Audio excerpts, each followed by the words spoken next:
नमस्कार छात्रों, मैं मेरे YouTube चैनल में आप सबका स्वागत करती हूँ। आज हम कविता क्रमांक 7 नदी कंधे पर इस कविता का अभ्यास करेंगे और इस कविता के कवि है प्रभुदयाल श्रीवास्तव। प्रथम हम इस कविता को सुर ताल के साथ गा लेंगे, तो आप सबको समझ लेना है और बाद में आपको प्रयास भी करना है। अगर हमारे बस में होता नदी उठाकर घर ले आते, अपने घर के ठीक सामने उसको हम हर रोज बहाते। कूद कूद कर उछल उछल कर हम मित्रों के साथ नहाते, कभी तैरते कभी डूबते, इतराते गाते मस्ताते।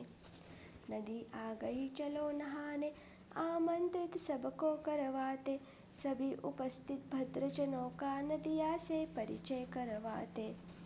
अगर हमारे मन में आता झटपट नदी पार कर जाते, खड़े खड़े उस पार नदी के मम्मी मम्मी हम चिल्लाते। शाम ढले फिर नदी उठाकर अपने कंधे पर रखवाते, लाए जहाँ से थे हम उसको जाकर उसे वहीं रख आते। देखिए छात्रों, इस तरह से सुर ताल के साथ आपको इस कविता का गायन करना है। ये जो कविता है वो कल्पना पर आधारित है।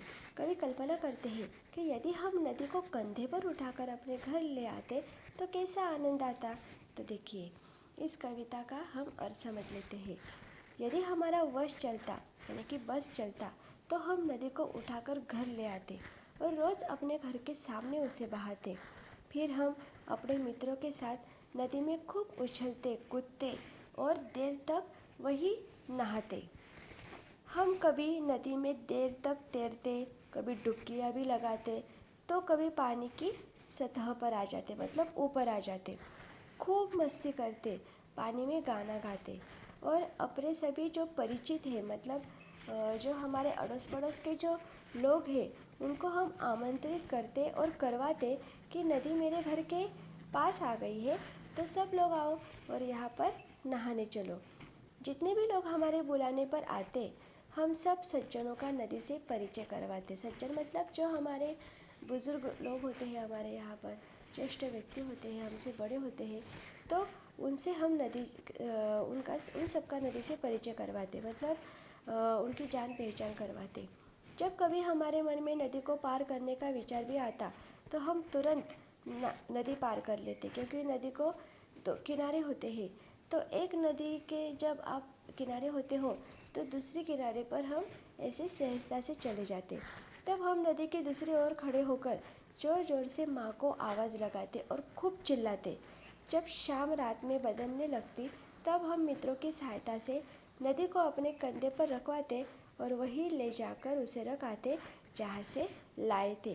तो सिर्फ हमारा जो दिन भर काम करना है, हमें नहाना है या मस्ती करना है, डुबकियाँ लगाना है, तैरना है, उसके लिए हम नदी को हमारे घर के सामने बहाते और शाम होने पर नदी को उठाते और जिस जगह से लाए थे वहाँ पर रखाते। तो देखिए छात्रों, ये तो कुछ ऐसा सच नहीं होता है, लेकिन ये कल्पना की हुई है कवि ने। तो ऐसा होता तो कितना आनंद होता। और नदी किसको अच्छी नहीं लगती है। नदी में जो पानी होता है तो पानी भी हमें बहुत अच्छा लगता है। गर्मी के मौसम में तो हमें पानी में डुबकियाँ लगाना, तैरना, नहाना तो बहुत ही अच्छा लगता है। तो इस तरह से इस कविता में आपको एक कल्पना की सृष्टि आपके सामने प्रस्तुत की गई है। मैं आशा करती हूँ यह कविता आपको समझ में आ गई होगी। ताल सुर के साथ यह कविता आपको बार बार प्रयास करनी है और समझ लेनी है।